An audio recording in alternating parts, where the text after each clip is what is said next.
Mission institute में आप सभी का स्वागत है। आइए आज हम सभी लोग समुद्री संसाधनों के विषय में जानने का प्रयास करते हैं। सी रिसोर्सेस के विषय में हम लोग जानेंगे कि हमारे समुद्रों में कौन कौन से रिसोर्सेस पाए जाते हैं। इसके पहले हम इस बात की जानकारी लेंगे कि हमारी समुद्री सीमाएं किस प्रकार से निर्धारित होती हैं, उनका सीमांकन किस प्रकार से किया जाता है। इस विषय की हम लोग जानकारी लेंगे और जानने का प्रयास करेंगे। सपोज दैट, माना कि ये हमारा क्या है, स्थल है। माना कि ये हमारा स्थल है, हमारा लैंड एरिया है। तो इस प्रकार से हमारा लैंड एरिया है। ऐसे इस प्रकार से हमारा लैंड एरिया है, हमारी समुद्री सीमा है। ये हमारा स्थल भाग है। कौन सा भाग है? स्थल भाग है। ये हमारा स्थल भाग है। यहां पर हमारा लैंड एरिया है। अब यहां पर अगर हम समुद्री सीमा का निर्धारण करना चाहें तो यहां पर कहीं ना कहीं हमें एक बेस लाइन बनानी पड़ती है। बेस लाइन एक ऐसी सीधी लाइन होती है जो समुद्र के अंदर बाहर निकले हुए तट को क्या करती है? बराबर करती है। बराबर करती है इस तट को। और फिर अगली लाइन हमारी होती है, यहां पर कहीं ना कहीं हमारी जो लाइन होती है वो हमारी यहां पर लाइन होती है, 12 नाटिकल तक की लाइन होती है। ये जो 12 नाटिकल बेस लाइन से दूरी होती है, 12 नाटिकल की जो हमारी बेस लाइन से दूरी होती है, इस दूरी को कहीं ना कहीं हम लोग किस रूप में जानते हैं? इस 12 नाटिकल की दूरी होती है ये। और इस दूरी को हम जानते हैं, इस सीमा को अगर हम देखें तो इसे हम कहते हैं क्षेत्रीय समुद्री सीमा। इसे हम क्या कहते हैं? क्षेत्रीय समुद्री सीमा कहते हैं। इसे हम क्षेत्रीय सीमा कहते हैं, या इसे हम कहते हैं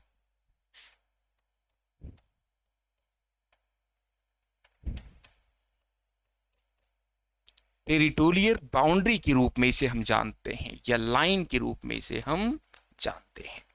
यह हमारी क्षेत्रीय सीमा है। इसके बाद कहीं ना कहीं अगर हम देखें तो यहां तक की जो हमारी दूरी होती है, यहां 12 नाटिकल और यहां पर बढ़ा लें तो यहां पर कहीं ना कहीं यहां से लेकर के 24 नाटिकल के मध्य जो हमारी दूरी होती है, 24 नाटिकल की जो हमारी दूरी होती है, इस दूरी को हम कहते हैं, ये जो हमारी सीमा होती है, ये कहीं ना कहीं हमारी सीमा किस रूप में जानी जाती है? इस सीमा को हम यहां पर कहीं ना कहीं देखते हैं तो ये हमारी है अविच्छिन्न क्षेत्र के रूप में इसे हम जानते हैं। इसका नामकरण अगर हम करें तो इसे हम अविच्छिन्न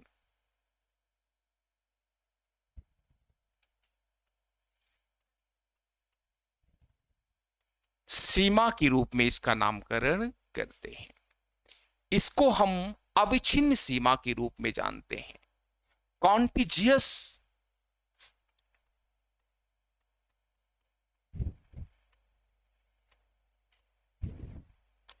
लाइन के रूप में इसे हम जानते हैं। यह हमारी अविच्छिन्न सीमा है। और फिर हमारे आधार तल से, हमारे बेस लाइन से जो हमारी दूरी होती है, आगे हम थोड़ा सा बढ़ें तो हमारे बेस लाइन से जो हमारी अगली दूरी होती है, उस दूरी को कहीं ना कहीं हम लोग यहां पर एक रेखा खींचें। ये कहीं ना कहीं यहां पर ये गुजरती है। ये रेखा हमारी यहां से लेकर के यहां तक 200 नाटिकल मील की जो हमारी दूरी होती है, 200 नाटिकल मील की जो हमारी दूरी होती है, इस दूरी को हम लोग किस रूप में जानते हैं? इस दूरी को कहीं ना कहीं हम लोग जानते हैं 200 नाटिकल माइल्स हमारी ये दूरी होती है। इस दूरी को हम अगर देखें तो इस दूरी को कहीं ना कहीं हम एक्सक्लूसिव इकोनॉमिक जोन के रूप में जानते हैं, विशेष आर्थिक क्षेत्र के रूप में इसे हम जानते हैं। ये हमारा कौन सा क्षेत्र है? विशेष आर्थिक क्षेत्र है। ये हमारा विशेष आर्थिक क्षेत्र है। विशेष आर्थिक क्षेत्र के रूप में इसे हम जानते हैं। ये बातें ध्यान में हमको रखना है। ये हमारा विशेष आर्थिक क्षेत्र है, या हम कहें एक्सक्लूसिव इकोनॉमिक जोन।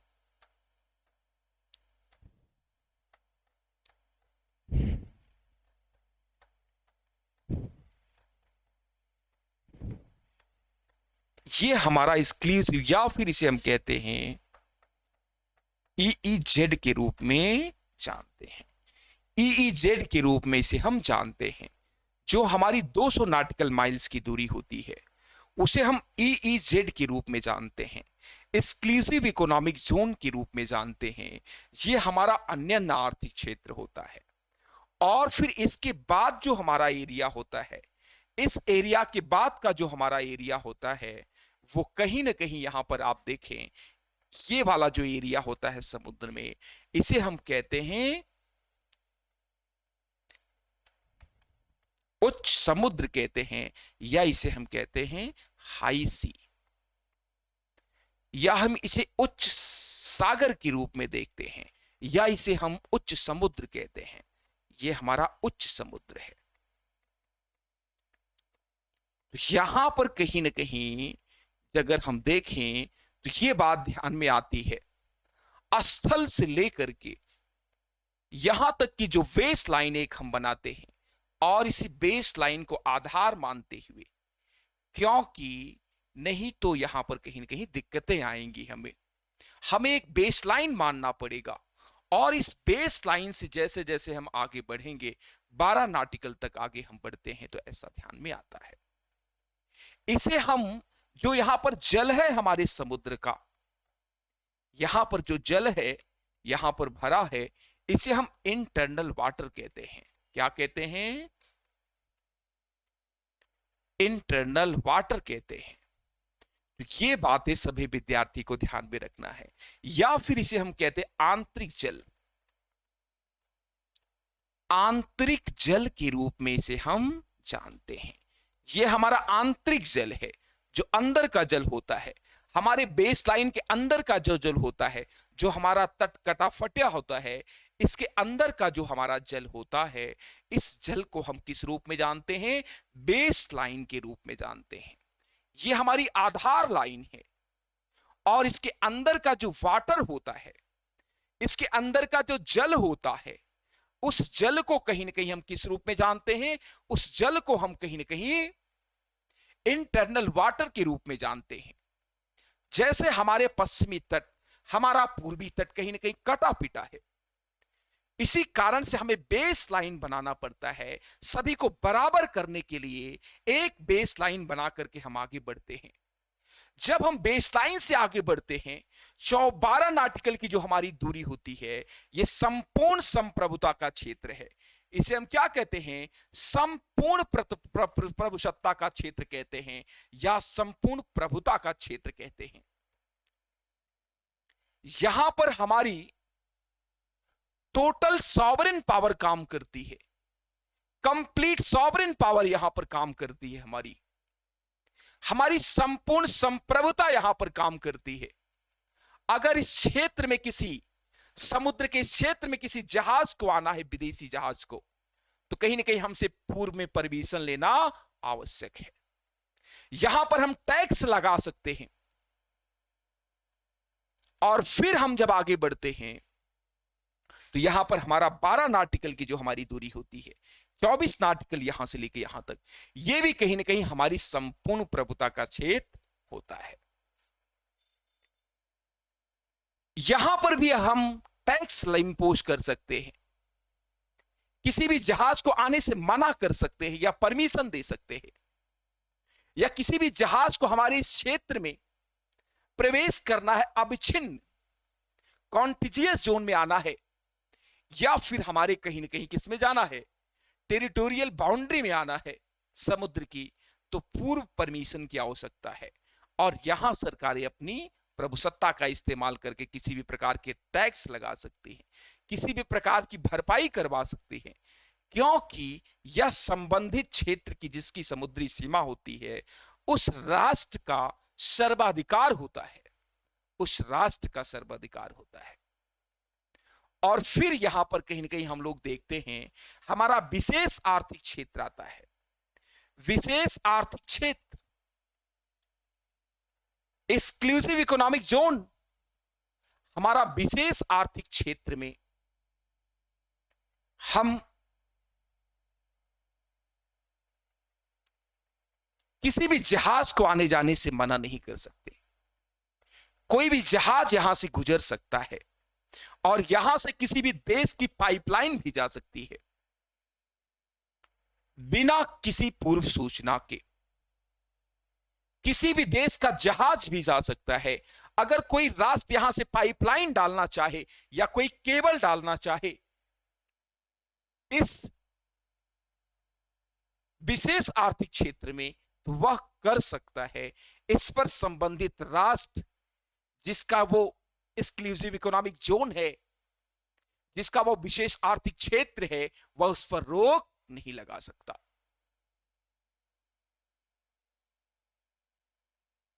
यह विषय बिल्कुल ध्यान में रखना है। लेकिन यहां पर मौजूद समस्त संसाधनों पर, यहां पर जितने भी रिसोर्सेज मौजूद होते हैं इस एक्सक्लूसिव इकोनॉमिक जोन में, इस विशेष आर्थिक क्षेत्र में जितने भी संसाधन मौजूद होते हैं, उन सभी संसाधनों पर अधिकार अगर किसी राष्ट्र का होता है तो वो किसका होता है? संबंधित तटवर्ती राष्ट्र का। वहां की मछलियां, वहां के संसाधन, वहां की जीवजंतु, वहां पर पाए जाने वाले प्राकृतिक या तेल गैस या सेल गैस, सब पर अधिकार कहीं ना कहीं किसका होता है? संबंधित तटवर्ती राष्ट्र का होता है। जिसकी वह सीमा होती है उस राष्ट्र पर उसका पूरा का पूरा अधिकार होता है। तो ये हमारे विशेष आर्थिक क्षेत्र होते हैं। आपकी प्रतियोगी परीक्षा में यहां से बार बार प्रश्न पूछे जाते हैं, हमारे अविच्छिन्न क्षेत्र का फैलाव कितने नाटिकल का होता है? क्या हमारी वहां संपूर्ण संप्रभुता काम करती है? तो हमेशा यस में बताना है। और विशेष आर्थिक क्षेत्र में हमारी संपूर्ण प्रभुसत्ता काम नहीं करती है, हमारी संपूर्ण सॉवरेन पावर वहां पर काम नहीं करती है। इस विषय को सभी विद्यार्थी को नॉट एनी कंफ्यूजन, संदेह से परे होकर के इसको धारण करना है और इसकी जानकारी रखना है। और फिर हम यहां पर देखते हैं तो हमारे हाई सी में हम आ जाते हैं। 200 नाटिकल के बाद हम हाई सी में प्रवेश करते हैं। और जब हम हाई सी में प्रवेश करते हैं तो यहां पर कहीं ना कहीं हमारे जो हाई सी होते हैं, यहां से कोई भी जहाज आ सकता है, जा सकता है। यहां पर वायु क्षेत्र में कोई भी एरोप्लेन भी जा सकता है। ये सभी राष्ट्रों का सामूहिक इस पर अधिकार होता है। यहां से कोई प्लेन भी जा सकता है, आप उसे मना नहीं कर सकते, आप उसे मना नहीं कर सकते हैं। तो यह विषय यहां पर ध्यान में रखने की बेहद आवश्यकता है। ये हमारा हाई सी होता है। हाई सी में कोई भी गतिविधि पर हम प्रतिबंध नहीं लगा सकते हैं। हाई सी में और हाई सी में मौजूद जो भी संसाधन होते हैं उस पर सभी राष्ट्रों का कलेक्टिव राइट्स बनता है। यह इंटरनेशनल सी लॉ के तहत निर्धारित होता है। अंतरराष्ट्रीय सामुद्रिक कानून के तहत ये सभी चीजें कहीं न कहीं नियंत्रित होती हैं। तो यहां पर अगर हम देखने का प्रयास करें, हमारे स्थल भाग पर एक बेस लाइन होती है। ये हमारी कैसी लाइन है? हमारी बेस लाइन है। तो यहां पर हमारी ये बेस लाइन है और इस बेस लाइन के इधर हम अगर देखें तो यहां पर कहीं न कहीं ऐसी गतिविधियां 12 नाटिकल तक संप्रभुता, और फिर हमारी 24 नाटिकल पर भी हमारी संप्रभुता होती है। तो ये बातें ध्यान में रखना है। लेकिन जब हम इसके बाद आते हैं एक्सक्लूसिव इकोनॉमिक जोन में, तो यहां पर कोई भी पाइप बिछा सकता है, कोई राष्ट्र इस प्रकार की गतिविधि कर सकता है। लेकिन यहां पर मौजूद संसाधनों पर अधिकार उसी राष्ट्र का होगा जिसका ईईजेड है, जिसका ईईजेड है। जब मैं कहता हूं ईईजेड, इसका मतलब होता है विशेष आर्थिक क्षेत्र। यह संसाधनों के अधिकारों को लेकर के बात करता है। तो यहां पर कहीं ना कहीं ये बातें ध्यान में रखनी है कि हमारे समुद्री तटों के क्या अपने रूल्स हैं, क्या अपने रेगुलेशंस हैं। और फिर हम यहां पर देखने का प्रयास करते हैं कि हमारे समुद्री संसाधन आज के तकनीकी युग में, वैज्ञानिक युग में कहीं न कहीं मानव ने सस्टेनेबल डेवलपमेंट के नाम पर धरती पर मौजूद संसाधनों का बहुत तीव्र गति से विदोहन किया और हमारी जनसंख्या निरंतर रूप से बढ़ रही है। इसलिए हमें और ज्यादा संसाधनों की क्या है, आवश्यकता है, और ज्यादा संसाधनों की हमें नीड्स है। इस कारण से मानव कहीं ना कहीं अब स्थल पर जो संसाधन मौजूद थे उनका उपयोग करने के बाद उसकी निगाहें कहां पर लगी हुई हैं, समुद्र में मौजूद संसाधनों पर। समुद्र में मौजूद संसाधनों पर संपूर्ण मानव समाज की निगाहें लगी हुई हैं। मानव चाह रहा है कितना जल्दी से जल्दी संपूर्ण में समुद्र में मौजूद संसाधनों का हम उपयोग करें, और सभी लोग कल्याणकारी सरकारें चाहती हैं कि अपनी जनता का जीवन स्तर क्या करना, ऊंचा उठाना चाहती हैं। अपनी जनता का जीवन स्तर ऊंचा उठाना चाहती हैं। इसलिए कहीं ना कहीं सभी सरकारें ये चाहती हैं कि यहां पर मौजूद संसाधनों का अधिकतम उपयोग किया जाए। इसलिए सभी सरकारों की निगाहें कहीं ना कहीं समुद्री रिसोर्सेस की तरफ लगा हुआ है। समुद्र में पूरा का पूरा भंडार है संसाधनों का। तो यहां पर कहीं ना कहीं अगर हम संसाधनों को देखना चाहें तो सबसे बड़ा संसाधन हमें समुद्र में मछली के रूप में प्राप्त होता है। मत्स्य इकोनॉमी एक बहुत बड़ी इकोनॉमी है जो हमें अमीनो एसिड, प्रोटीन और हमारे ओमेगा 3 के स्रोत होते हैं। इनसे हमें प्राप्त होता है ओमेगा 3, प्रोटीन प्राप्त होता है, अमीनो एसिड प्राप्त होता है, जो कि हमारे शरीर के लिए बेहद लाभप्रद है। और फिर यहां पर कहीं ना कहीं मछलियों से बहुत सारे बाई प्रोडक्ट बनाए जाते हैं। और हमारे प्रशांत महासागर में 53% संपूर्ण मछली, समुद्र में पकड़ी जाने वाली मछलियों का 53% तक की मछलियां उत्पादित की जाती है, पकड़ी जाती है। तो सबसे ज्यादा कैचिंग पावर अगर किसी का है तो प्रशांत महासागर और उसके तटवर्ती राष्ट्रों में है। और वहां पर मछलियां व्यापक पैमाने पर उत्पादित भी की जाती हैं। यहां तक कि चाइना, जावा, सुमात्रा, जापान जैसे राष्ट्रों में प्राचीन काल से ही, आज ही नहीं, प्राचीन काल से एक्वाकल्चर का प्रचलन रहा है। मछली की खेती वहां पर की जाती है और वहां पर कहीं ना कहीं सी एग्रीकल्चर का कॉन्सेप्ट रहा है। समुद्र में एग्रीकल्चर करना, मछलियों का उत्पादन करना, समुद्री प्लांटों को ग्रो करना उन्हें, और कहीं ना कहीं हमारे समुद्र में मौजूद जो तमाम प्रकार की वनस्पतियां हैं, जो विविधता यहां बहुत सारी है, बहुत सारे जीव जंतु यहां पर होते हैं, वो सारे के सारे जीव जंतु जो हमारे समुद्रों में होते हैं वो कहीं ना कहीं हमारे लिए क्या होते हैं, लाभप्रद होते हैं। हम उनसे दवाइयां प्राप्त कर सकते हैं, उनसे दवाइयां बनाने का काम किया जाता है। तो ये विषय ध्यान में रखना है। और फिर हम कहीं ना कहीं अपनी मछलियों से बहुत सारे पादाप कुल के पौधे पाए जाते हैं जिनका औषधि उपयोग बहुत ही उच्च पैमाने पर किया जाता है। फिर यहां पर कहीं ना कहीं ऑफशोर एरिया में समुद्र में बड़े बड़े खनिज संसाधन हैं। और फिर कहीं ना कहीं हमारे तेलकूप जो हमें प्राप्त होते हैं इसे ऑफशोर, अपतटीय क्षेत्रों में प्राप्त होते हैं। और इन अपतटीय क्षेत्रों से हम प्राप्त करके इन्हें क्या करते हैं, आप समझ सकते हैं, सेल गैस, पेट्रोलियम गैस, और फिर कहीं ना कहीं ये सारे संसाधन, पेट्रोलियम उत्पाद, ये सारे संसाधन हमारे आर्थिक गतिविधियों के लिए कितने महत्वपूर्ण हैं, कितने हाई प्राइस पर है ये। तो कहीं ना कहीं आप देखेंगे मुंबई हाई हो गया, ऐसे दुनिया के विभिन्न राष्ट्र यहां से क्या कर रहे हैं, संसाधनों को प्राप्त कर रहे हैं और संसाधनों को प्राप्त करने का निरंतर प्रयास भी कर रहे हैं। तो इस विषय को सभी विद्यार्थी को not any confusion and not any doubt ध्यान में रखना है। अब मानव की निगाहें किस पर टिकी हुई हैं, समुद्र के आर्थिक संसाधनों पर टिकी हुई हैं। मानव ने जितना संसाधन था उसका उपयोग कर लिया, तो सब सरकारें चाह रही हैं कि समुद्र में मौजूद संसाधनों का, ओशनिक इकोनॉमी का हम फायदा उठाएं और ज्यादा से ज्यादा वहां से संसाधन प्राप्त करें। तो ये कहीं ना कहीं हमारे समुद्रों के लिए, हमारे समुद्री इकोसिस्टम के लिए, हमारे समुद्री बायोम के लिए अच्छी बात नहीं है। अगर हम ज्यादा से ज्यादा समुद्रों में मौजूद संसाधनों का विदोहन करेंगे तो कहीं ना कहीं समुद्रों में मौजूद सारे के सारे संसाधन नष्ट होंगे और हम समुद्री इकोसिस्टम को, समुद्री पारितंत्र को कहीं ना कहीं प्रभावित कर रहे होंगे। तो हमें अपने समुद्री पारितंत्र को अगर बचाना है तो हमें अपने समुद्रों में मौजूद संसाधनों का सस्टेनेबल, कुशलतम उपयोग की दिशा में विचार करना चाहिए।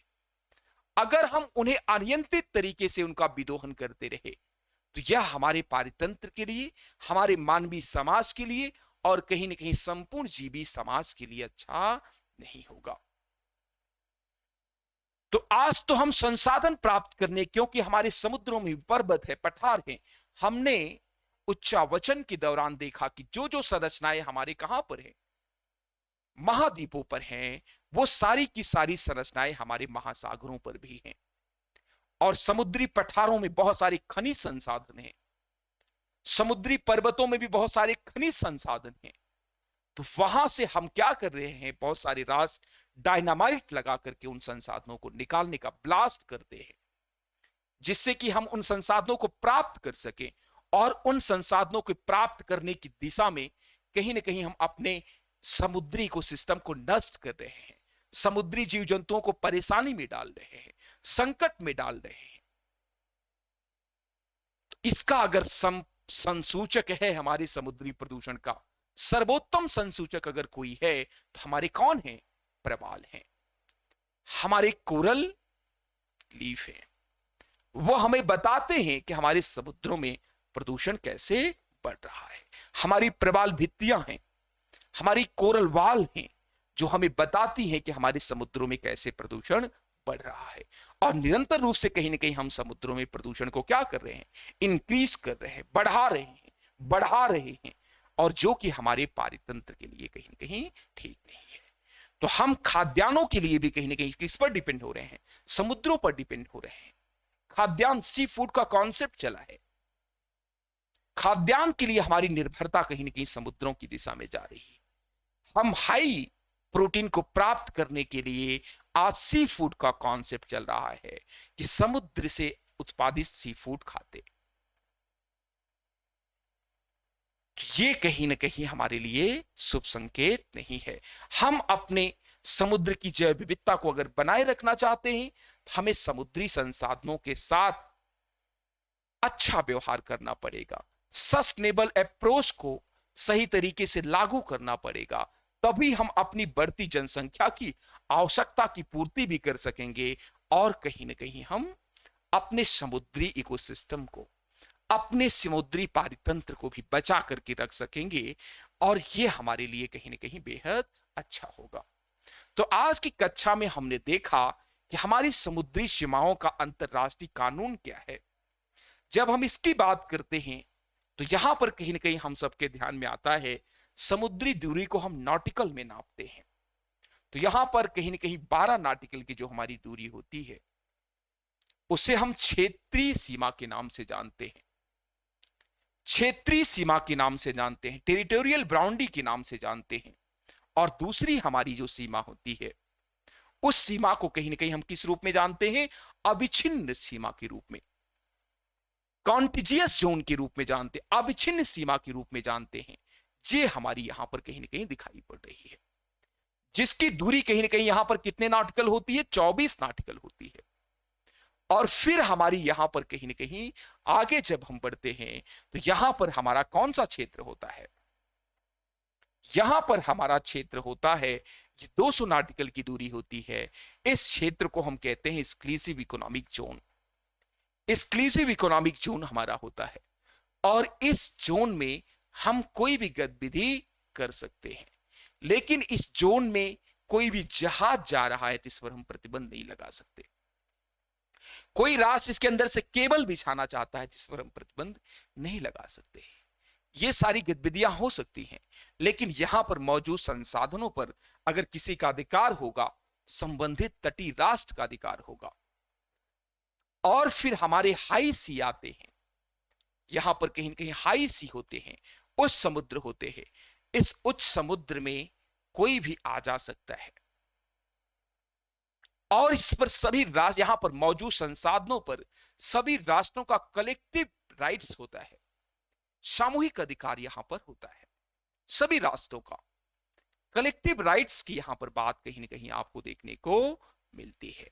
तो ये जोन हमारा जो है वो कलेक्टिव राइट का जोन है। तो यहां पर कहीं ना कहीं हम समुद्री सीमाओं को इस रूप में देखते हैं। ये हमारी समुद्री सीमाएं हैं, जहां से कभी कभी आपको ऐसा प्रश्न पूछ लिया जाता है, हमारे अन्य आर्थिक क्षेत्र कितने दूर तक विस्तारित होते हैं। वहां से संप्रभुता को लेकर के प्रश्न पूछा जा, वहां पर हम ये कार्य संपादित कर सकते हैं कि नहीं कर सकते, ऐसा पूछा जा सकता है। अंतरराष्ट्रीय लोग ऐसा, दूसरे राष्ट्र ऐसा कर सकते हैं कि नहीं कर सकते, इस प्रकार से प्रश्न पूछा जा सकता है। ये बातें ध्यान में रखना है। एक बात हम सबको और ध्यान में रखनी है, कभी कभी इतना अगर जोन ना हो, इतनी सारी दूरी ना मौजूद हो, जैसे हम लोग अगर देखें तो यहां पर अपना भारत है, यहां पर अपना भारत है, तो अपने भारत के पास ये किसकी सीमा है? चाइना की। ये अपना प्यारा भारत, महान भारत, सशक्त भारत और मजबूत भारत की तस्वीर यहां पर आप लोग देखने जा रहे हैं। तो यहां पर कहीं ना कहीं इस आपका भारत है, जिससे आप सभी लोग बेहद बेहद प्यार करते हैं। ये बातें ध्यान में रखनी है। लेकिन इसी के पास पाल्क जलसंधि से अलग होने वाला एक राष्ट्र है जिसे आप श्रीलंका कहते हैं, और इन दोनों राष्ट्रों के मध्य इतनी ज्यादा दूरी नहीं है। ऐसी सिचुएशंस में क्या ये रूल फॉलो होंगे? क्या इन नियमों को वहां पर लागू किया जाएगा? क्योंकि इनके मध्य इतनी दूरी नहीं है कि इस नियम को फॉलो किया जा सके। तो ऐसे में हमारे लिए वहां पर कैसा कानून काम करेगा? ऐसे में हमारे लिए वहां पर कैसे अंतरराष्ट्रीय सीला काम करेगा, समुद्री कानून काम करेगा? तो ऐसे में हमें समुद्री लॉ के माध्यम से बताया गया है कि दोनों राष्ट्र आपस में क्या कर लेंगे? आधा आधा बांट लेंगे, 1/2 कर लेंगे। दोनों राष्ट्र आधा आधा बांट लेंगे और उस पर आधा आधा लेकर के और बिना किसी संघर्ष के, बिना किसी विवाद के इस समस्या का क्या करेंगे? समाधान करेंगे, मध्यस्थता का, मध्यम मार्ग का अनुसरण करेंगे। तो इस प्रकार से कहीं न कहीं यहां पर ये बातें भी ध्यान में रखनी है। ऐसी विकट स्थिति, ऐसी स्थिति जिन जिन राष्ट्रों के साथ उत्पन्न होगी, वहां पर यही सिद्धांत कहीं न कहीं लागू होगा। भारत का अपना एक्सक्लूसिव इकोनॉमिक जोन बहुत ही व्यापक और विस्तृत है, बहुत ही व्यापक और विस्तृत है, क्योंकि भारत एक बड़ी सीमा रखता है अपने पास। भारत एक व्यापक सीमा रखता है, समुद्री सीमा।